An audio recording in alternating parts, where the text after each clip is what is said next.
Bonjour à tous, nous présentons sur le site trackerpro.fr un algorithme permettant de gagner à la bourse très facilement. Les résultats que nous obtenons sont très bons puisque nous avons en moyenne un rendement de 50% par an, un petit peu plus. Et en plus la méthode est très facile à appliquer, elle nécessite moins de 5 minutes par mois. Bien sûr, quand on dit qu'on gagne 50% par an en bourse, ça peut rendre les gens sceptiques, et on a des questions du genre comment être sûr que les résultats que vous annoncez sont vrais, qu'est-ce qui me dit que vous n'inventez pas, etc. Et c'est donc le but de cette vidéo, c'est-à-dire que dans cette vidéo, on va faire tourner l'algorithme Tracker Pro devant vous pour montrer que tous les résultats que nous affichons sur le site, tous les graphiques qui figurent, ne sont pas inventés, mais apparaissent directement. Ils ne sont pas ajustés à chaque fois pour ni trafiquer. La deuxième preuve des résultats que nous apportons, c'est dans la page performance des conseils boursiers, c'est que nous affichons chaque mois, donc je descends, c'est un petit peu plus bas, nous affichons donc chaque mois les gains mensuels réalisés par la méthode de Tracker Pro, que les résultats soient positifs ou négatifs, avec en bas le total de l'année, en 2012, en 2013, et on va bien sûr continuer en 2014 et les années suivantes. Ainsi, si vous vous abonnez à Tracker Pro, vous voyez que rapidement les gains qui s'affichent sur votre PEA sont les mêmes que ceux que nous affichons chaque mois sur le site, et ça vous permet de constater qu'on n'invente rien. D'accord. Donc on va maintenant faire tourner l'algorithme Tracker Pro. Alors pour cela on utilise le logiciel Pro Realtime que les boursicoteurs connaissent bien. Alors avec ce logiciel ici on a l'historique des variations du CAC 40 depuis une quinzaine d'années. Et on va donc faire tourner notre algorithme sur 15 ans. Alors pourquoi on a choisi une période de 15 ans? D'abord parce que 15 ans ça nous paraît une durée suffisamment longue pour que les résultats soient pertinents. Et ensuite parce qu'il y a 15 ans, c'est-à-dire en début 99, le CAC avait à peu près la même valeur qu'aujourd'hui dans les calculs. D'accord. Donc je vais lancer l'algorithme Tracker Pro. Avant de le lancer, je vous montre rapidement de quoi il est constitué. Donc vous avez ici le code et ici les réglages. Pour les réglages, on va partir avec un capital initial donc de 100 000 euros pour les simulations. Mais évidemment, en réel, vous n'êtes pas obligé de jouer une grosse somme. Vous pouvez jouer 10 000 euros, 1000 euros, c'est comme ça vous convient et en fonction de votre capital. Pour ce qui est du code, rapidement, parce que c'est pas le but de la vidéo, mais les deux premières lignes indiquent au logiciel donc de précharger historique des valeurs du CAC. La ligne 3 indique donc que notre capital sera constitué de la somme des départs, les 100 000 euros, plus les profits gains ou pertes de la stratégie.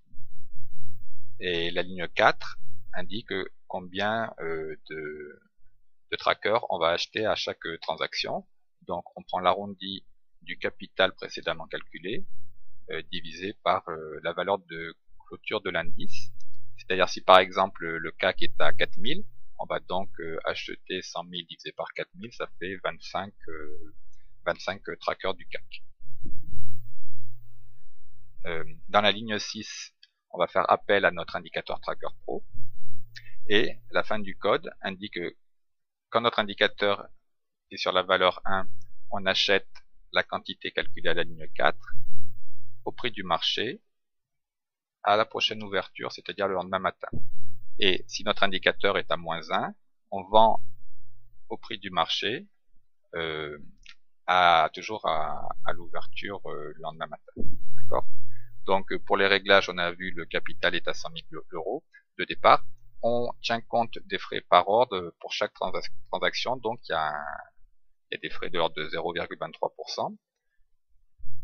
C'est important de tenir compte de ces frais quand on fait des simulations parce que certains sites vous disent on arrive à gagner 5% ou 10% par an, mais sans tenir compte des frais. Et s'il y a beaucoup de transactions chaque année, rapidement le rendement de 10% peut devenir un rendement réel de 2% ou même être négatif. Donc nous, on tient compte déjà des frais de transaction et les résultats qu'on obtient sont nets. Et puis ici, c'est les dates de début et de fin du test. Donc on a mis donc 15 ans entre le 1er janvier 99 et le 31 décembre 2013. Donc on va lancer le test. Voilà, donc on a obtenu une courbe, on va la faire apparaître un peu plus tout à l'heure, une courbe de votre capital qui est en train de grossir année après année. Et puis rapidement ici le rapport détaillé. Donc on voit qu'on obtient un gain sur 15 ans de 4680%. Tout simplement parce que le ratio gain-perte est très important, un facteur 9, c'est-à-dire qu'on gagne 3 fois plus de transactions qu'on en perd, et puis chaque transaction gagnée rapporte plus que chaque transaction perdue ne fait perdre. D'accord. Bon, ça je vais l'effacer, ça gêne. Ça on va réduire, c'est les positions prises par l'algorithme. Je vais l'agrandir un peu. Voilà. Donc on a la courbe de croissance de notre capital année après année depuis 1999 jusqu'à 2014. Qu'est-ce que je voulais dire là-dessus? Donc oui, alors on a dit on a un rendement de 4700%, c'est-à-dire on est parti d'un capital de 100 000 euros et on est arrivé à 4 780 000 euros en 15 ans.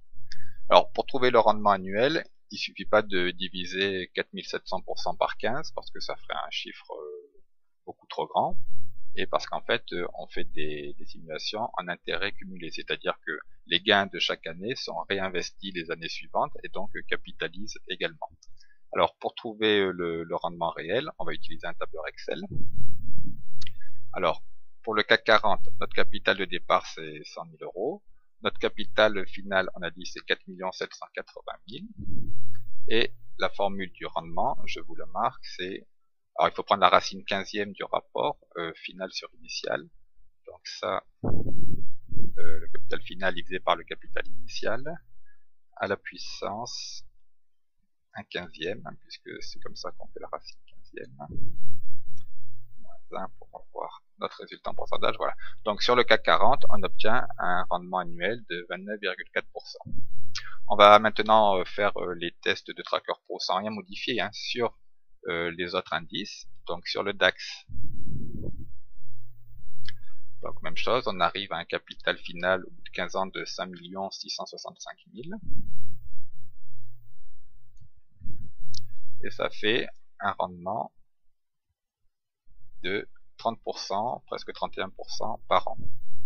Pour l'Eurostoxx, alors l'Eurostoxx c'est le DAX hein, bien sûr c'était l'indice des valeurs allemandes. L'Eurostoxx c'est l'indice des valeurs européennes. On trouve un rendement de un capital final de 3 016 000, ce qui nous donne un rendement de 25%. Et on va faire le Nasdaq.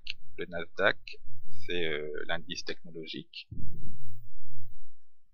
On trouve un capital final de 3 555 000,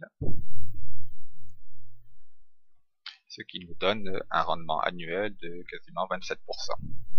Donc voilà la méthode Tracker Pro. En fait, c'est utiliser toujours le même algorithme sur différents indices, c'est-à-dire qu'on va répartir notre capital sur ces 4 indices et obtenir donc en moyenne quelque chose qui va faire 28% par an. Mais en plus, on va répartir notre capital sur ces indices, mais en utilisant des trackers de levier 2. Un tracker à levier 2, c'est que quand par exemple le CAC gagne 1%, le tracker va gagner 2%. Et de même, s'il perd 1%, le tracker perd 2%. Donc on va approximativement gagner en moyenne ceci, mais multiplié par 2 puisqu'on utilise un tracker de levier 2. Donc si je fais la moyenne, donc la moyenne de ces 4 rendements, ça fait 28% par an, et en levier 2, ça ferait donc du 56% par an.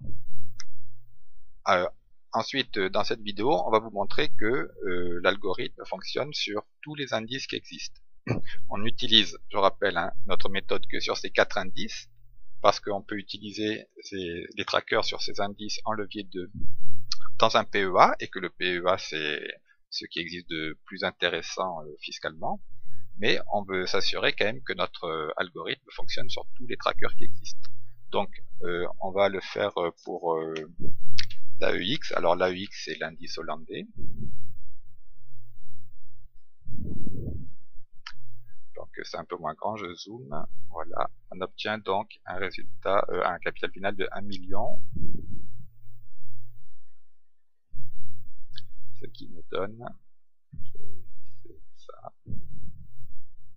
Voilà, ce qui nous donne donc 16,5% par an pour l'indice hollandais. Ensuite pour l'indice australien, le All Ordinaries, on arrive à 387 800, ce qui nous donne un rendement annuel de 9,5%. Le Belvin, c'est l'indice belge, on arrive à 444 000, ce qui fait un rendement de 10,5% par an. Le Dow Jones, puisque le CAC et le DAX on les a déjà fait, le Dow Jones c'est un indice américain évidemment, qui monte à 584 000, un rendement annuel de 12,5% par an. Le FTSE 600, le FTSE 600, c'est l'indice anglais, 608 700,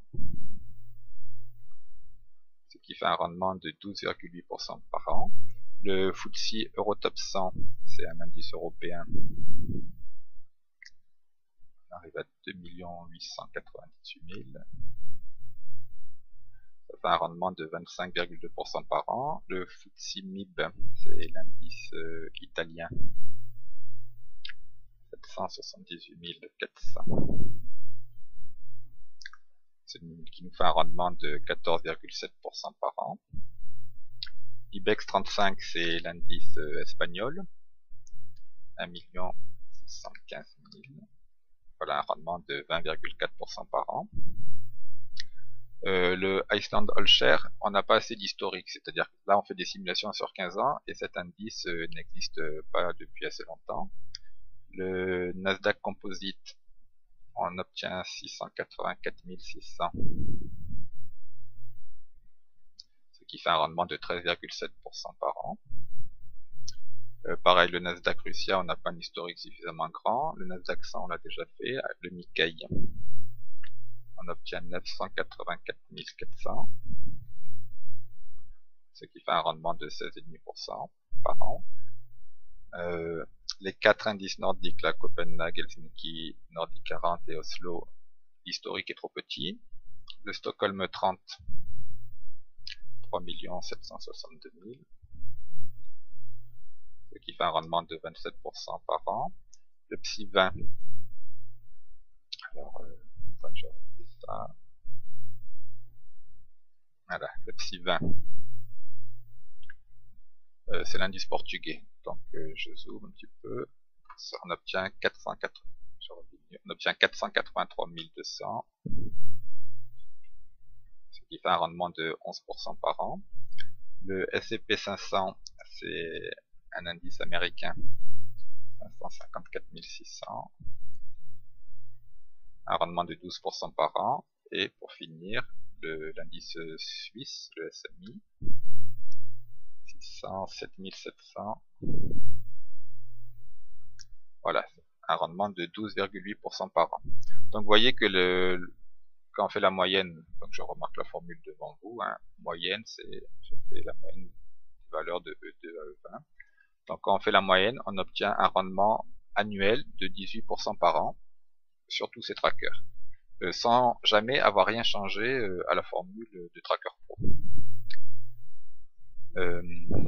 Donc voilà, on est assez satisfait des résultats. Quand je vous ai dit donc pour ces indices ça marche pas puisque il n'y a pas assez d'historique, je vais quand même vous montrer que c'est vrai parce que vous n'êtes pas obligé de me croire.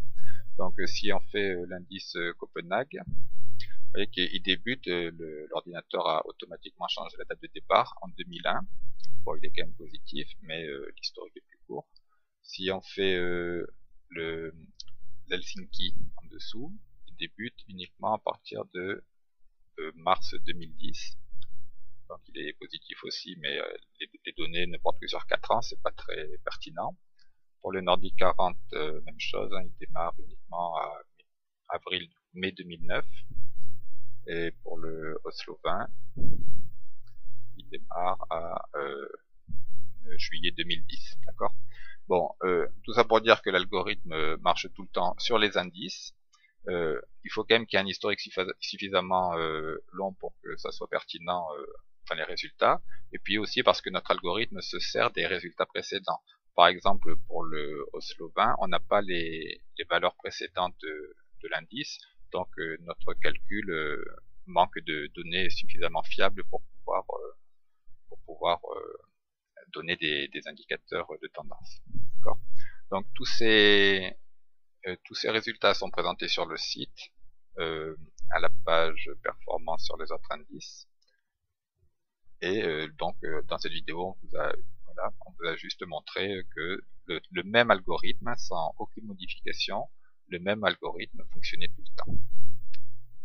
Je vous remercie de m'avoir écouté et j'espère vous retrouver bientôt sur le site trackerpro.fr.